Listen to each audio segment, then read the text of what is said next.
Okay, yan. Magandang gabi pong muli mga katribo, kababayan, mga kaibigan. Ito pong muli ang inyong kaibigan at lingkod, Sultana de Manila. Magandang gabi po. And thank you for being there. Today is September 11. What time is it? Almost 7 o'clock.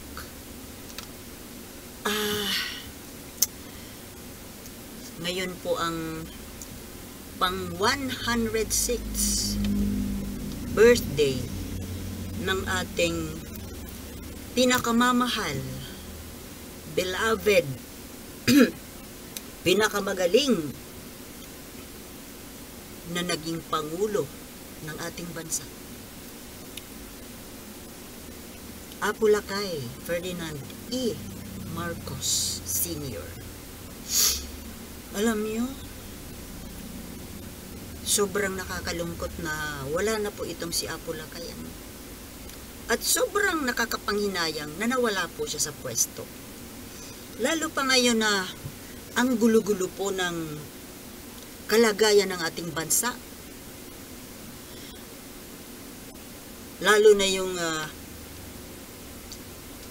nangyayari ngayon sa ating politika. At yun po ang pag-uusapan natin sa ngayon, ano?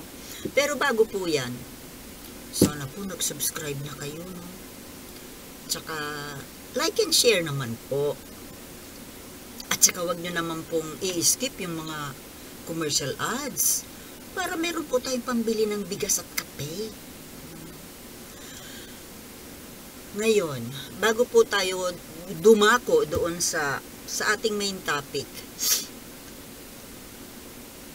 pasadahan muna po natin ng konti itong ating pinakamamahal at namimiss na si Apo Lakay Marcos. Namimiss ko siya parang tatay kasi diyan ako lumaki. Mula nung nagkaisip ako batang-bata pa ako. Bata ako nung naging siyang pangulo. Hanggang sa naging adult na ako, siya pa rin yung pangulo. At labis ko pong kinalungkot yung kanyang pagkawala na para akong nawala ng magulang. At ngayon, mas lalo ko po siyang namimiss dahil sa nangyayaring gulo sa bansa natin. At talagang, wala po talagang makakapantay sa kanya. Even his own son, na sobra kasing bait. Over sa pagkabait itong anak ninyo, Apo Lakay, na minsan parang nakakainis na minsan yung kanyang sobrang kabaitan kasi inaabuso siya alam nyo, minsan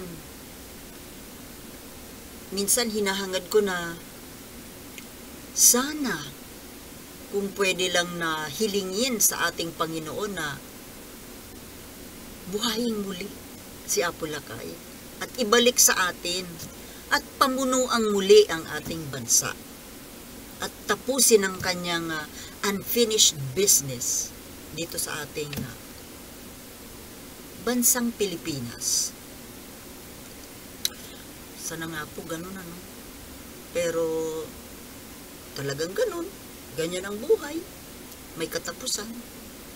So happy birthday na lang po, Apo Lakay. Sana nandito pa rin kayo. Saan man po kayo naroon, sana po medyo sapian nyo naman yung anak ninyo. Okay. Hanggang dun lang. I wish you peace and serenity wherever you are. There. In the other side of life. So, ngayon po pag-usapan natin itong mainit na pinag-uusapan sa ngayon, viral na viral po. Itong mga pasali, dito kasi sa amin sa Bicol, ang tawag diyan pasali. Parang palabas sa Tagalog. Palabas, parang nagpapalabas ng sine, ganun. Pasali na Siguro, sa pumumuno po ito ng dalawang dambuhalang politiko, sina Gloria Arroyo at dating Pangulong Digong Duterte. Kung makikita nyo po doon sa mga pictures na inilabas nila, na may paganyan-ganyan pa sila, kumbaga ipinapakita doon na sila ay nagsanib puwersa na. Very obvious. Nagsasanib puwersa po ang PDP laban at ang Lakas CMD. Well, as far as we know, talagang dilawan po ang mga ito. PDP laban is dilawan. Puro dilaw yan. Ngayon, dalawang malalaking political parties nagsasanib puwersa para labanan ang Marcos. Ngayon, ang masasabi ko po, ang take ko po dito, kasi dito sa picture, ito naging controversial dito dahil sa picture na ito, ay magkakasama po, kasama si dating VP Leni Robredo, na certified dilawan, si Bongo, na certified pro-China, at si Tito Soto. Ano ba ang partido ni Tito Soto? Isa ring malaking politiko, no? Pero I was not expecting na pati si Tito Soto ay makikisawsaw dito sa dramatization na ito, dito sa pasali na ito. Well, ang masasabi ko lang po, itong mga politiko na ito, na ngayon ay kitang-kita na sila ay nag-organize, nagsasanib puwersa. Sino ang gustong labanan? Natural ang Marcos. Alam natin na si PRRD Duterte ay talagang kontra yan kay Bongbong Marcos. Ang gusto niya kasi, ang gusto niyang Marcos ay si Apo Lakay. No question about that. May paghanga siya at naniniwala siya doon sa Apo Lakay. And another thing, ang mas gusto niya na naging Pangulong Marcos ay si Amy, hindi si Bongbong. Ewan ko ba kung bakit ayaw niya kay Bongbong Marcos. Sa kanya na yon. So, ang lahat po na nandito, maliban kay Tito Soto, oh well, kasama na rin si Tito Soto. May galit po yan kay Bongbong Marcos. May galit sa Marcos. Si Tito Soto noong 2022 campaign, isa rin po siya sa nag-blurt out yung tungkol sa Marcos sa pagiging magnanakaw. O, ibig sabihin, he's also an anti-Marcos. Siyempre si Leni talagang anti-Marcos. Si Duterte ay anti-Marcos but only for Bongbong Marcos. But anyway, anti-Marcos na rin. Kasi yun ang nandito Yun ang nakaposisyon Yun ang kinukontra. Sino-sino pa bang nandun? Si Bato de la Rosa nandun din. Certified DDS boy. And also a pro-China. So, ito pong mga politikong ito na sa ngayon ay nagsasanib puwersa, dapat po nating isipin at pagkatatandaan na ang mga ito ay pro-China. Kaya kung ito po ay iboboto ninyo, expect na magiging vassal state tayo ng China. Matutuloy na yung pagiging probinsya natin ng China. Kaya kuya po tayo. Itong si Madam Leni Robredo, hindi ko pa alam kung ano ang stand niya with regard to China. tipong pro-US ito. But we don't know. At hindi rin naman din malinaw kung makikipagsanib ba siya. Pero sa mga nakikita natin, mukhang papunta doon ang mga eksena. Ngayon, ang isa pang masasabi ko rito, sa ganito pong kaaga, 1 year pa lang itong bagong administrasyon, ang inaatupag ninyo ay puro politika. Ang inaatupag ninyo, nakafocus kayo sa mga susunod na eleksyon. Yan pong ibig sabihin yan eh. Hindi ninyo atupagin yung mga trabaho ninyo, yung pagsisilbi sa bayan. Di ba? Inaatupag puro politika. Nagpapakita lang kayo ng inyong pagkaganid. Ganid, gahaman sa posisyon, sa kapangyarihan, and of course, sa lapi. Magkapatid yan eh. Power and money. Bakit? Lahat kayo dyan, itong mga nagsasanib puwersa na ito, sa ganitong kaaga, ang inaatupag ay ang susunod na eleksyon. Nasaan yung pagpapakita ng pag-aaruga sa bayan? Ang daming problema ng bansa natin, pero inaatupag ng mga politikong ito ay yung susunod na pag-upo, susunod na eleksyon. Doon nakatutok ang mga utak. Anong klaseng mga tao ito? Anong klaseng mga lingkod ng bayan po ang mga ito? Kaya mga kababayan, pakaisipin po natin, sino ang mga to na gustong umagaw, gustong pumalit sa administrasyon sa ngayon. Sabi ninyo, ang sabi ng ibang vloggers, gahaman daw sa pera, itong si Bongbong Marcos at si VP Sara. Pero si VP Sara talagang kitang-kita na po ang pagkagahaman sa pondo.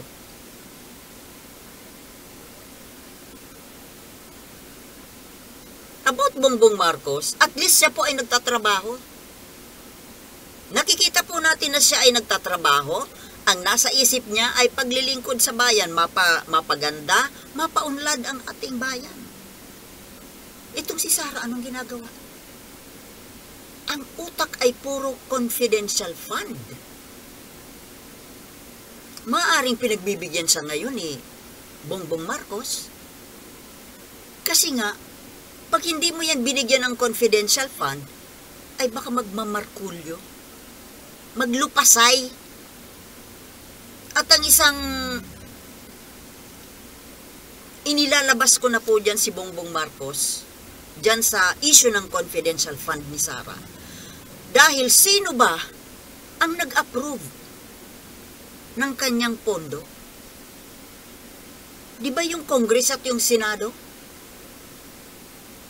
Sabihin pa na isa si Sandro Marcos, anak ni Bongbong Marcos, isa sa mga nag-approve. Lower house yun.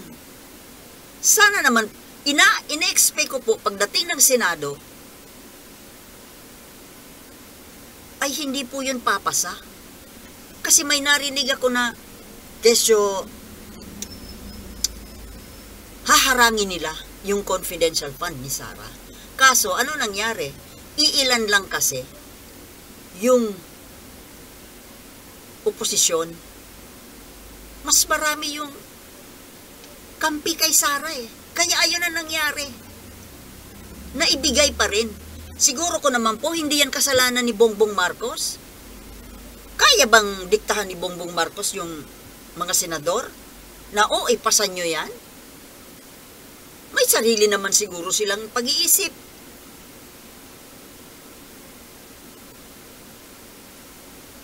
Ang ang sabi ni Sarah, she can live without the confidential fund. At kahit gusto niya magkaroon ng confidential fund, ay ibinibigay pa rin niya sa Congress, sa Senado, ang approval nito, yung wisdom sa pagdedesisyon tungkol dyan sa hinihingi niyang confidential fund. So, sino po ang may mali? Yung Congress ba? O si VP Sara? Or both? Kasi, yung mga gwapong senador na nagagandahan kay Sara, hindi sila makatanggi. Ayaw nilang ma-hurt. Ayaw nilang masaktan, magtampo si Sara. Kaya ibibigay nila yung lahat na gusto, kahilingan. Ini-spoiled. On the side of Sara naman, sana kung iniisip po ninyo na mas kailangan ng ibang ahensya ang pera, kayo na sana mismo ang nag-surrender, nag-give up, or kahit paano binawasan. Mas kailangan po ng pondo ng confidential fund doon sa West Philippine Sea. Diba? Pero ito, nagpapakita lang kung gaano kagahaman sa pera, sa pondo ng bayan, itong si VP Sara. Kasi kung talagang nahihiya ka or may malasakit ka sa mga Pilipino, lalo na doon sa mga tao na naghihirap na katimbang buhay, buwis buhay ang ginagawang paglalayag doon sa karagatan, na muntik ng bangga-banggain ng Chinese Coast Guard. Sana nagbigay kayo. Ipinaubayan nyo sana ang napakalaking pondo na yan.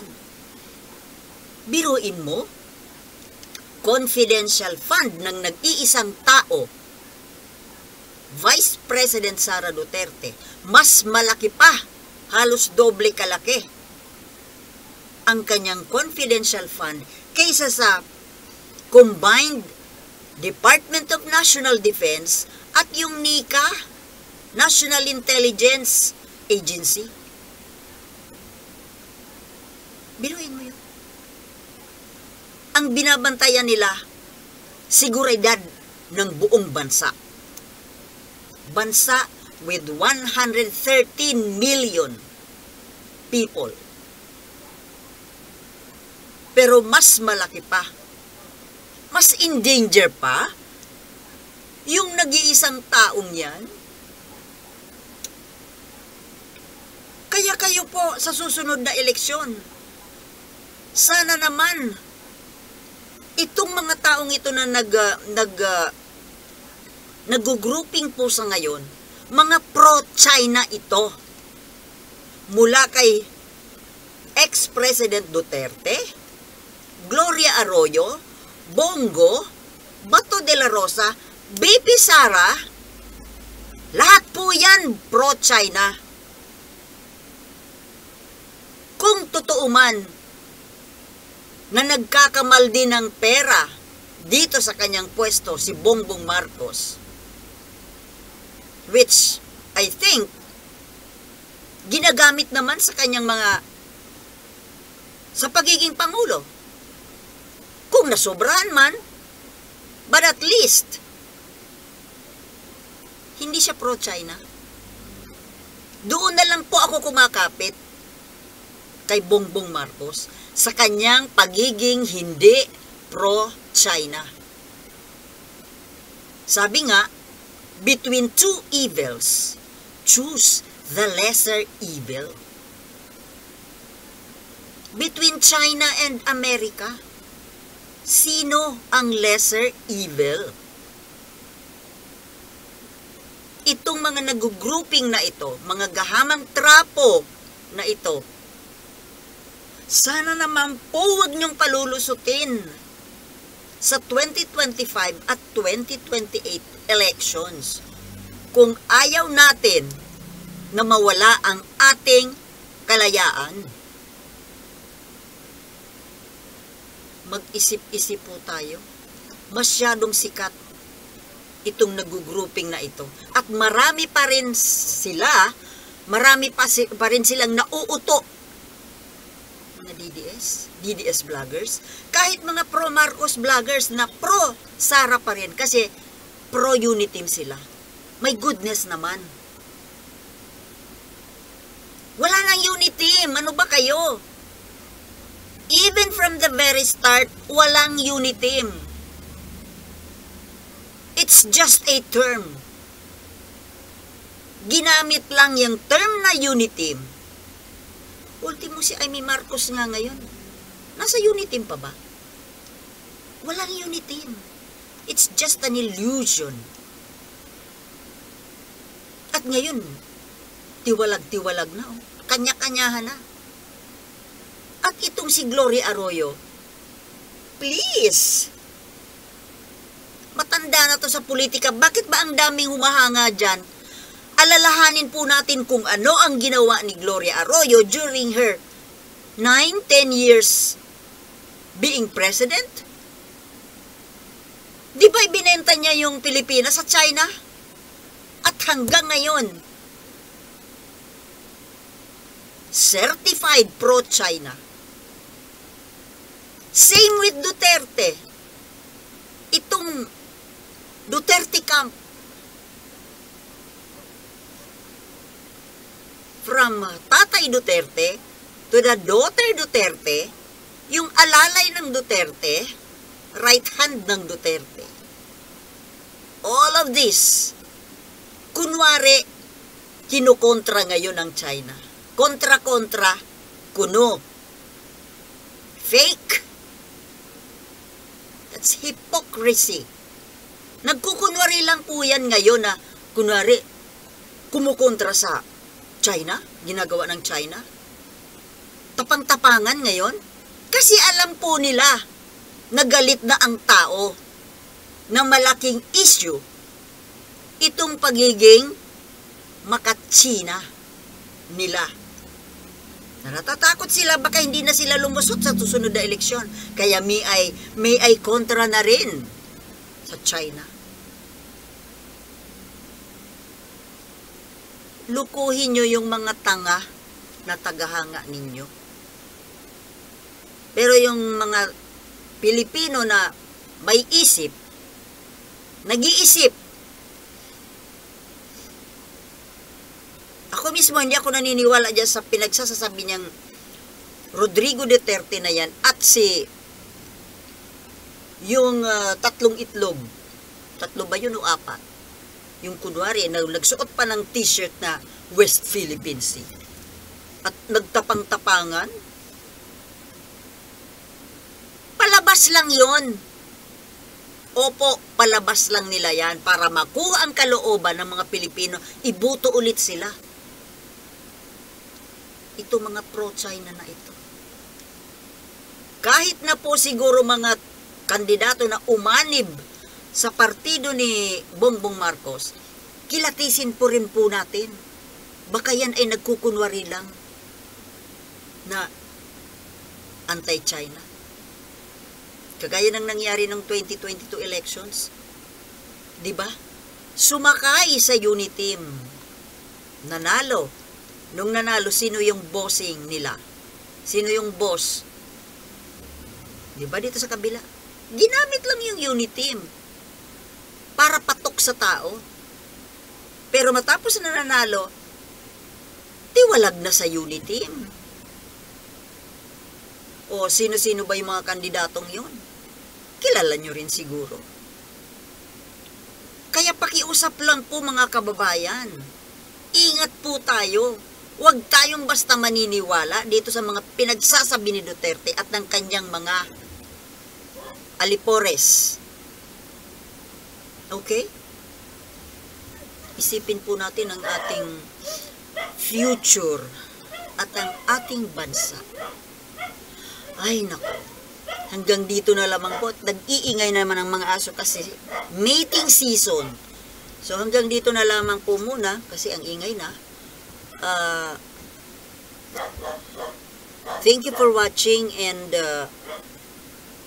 maging vigilant po tayo dito sa mga nagkukunwari na ito na kung sila sana ay talagang para sa bansa, sa kapakanan ng bansa ang iniisip nila. Ang aga-aga, ito na kaagad ang pinaggagawa nila. Puro politika. Sa dami ng problema ng bansa natin. Yan ang inuuna, politika. Kwarta, confidential fund.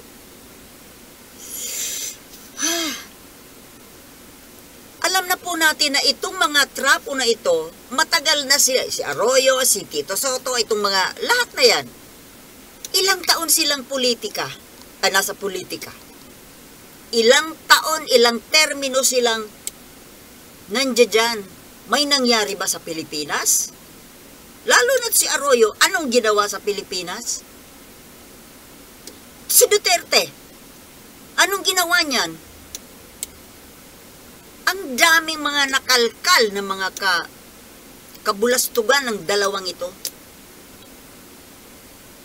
Si Tito Soto, wala tayong naririnig na anomalya. Pero kontra Marcos din ito. At saka unang-una, bakit nandiyan siya? Bakit siya nakikigrouping dyan sa mga walang kwentang mga politikong yan? Na walang ibang iniisip kundi ang kanilang posisyon. Makaupo muli sa posisyon, sa mataas na posisyon. Bakit? Ano ang sadya dyan sa posisyon?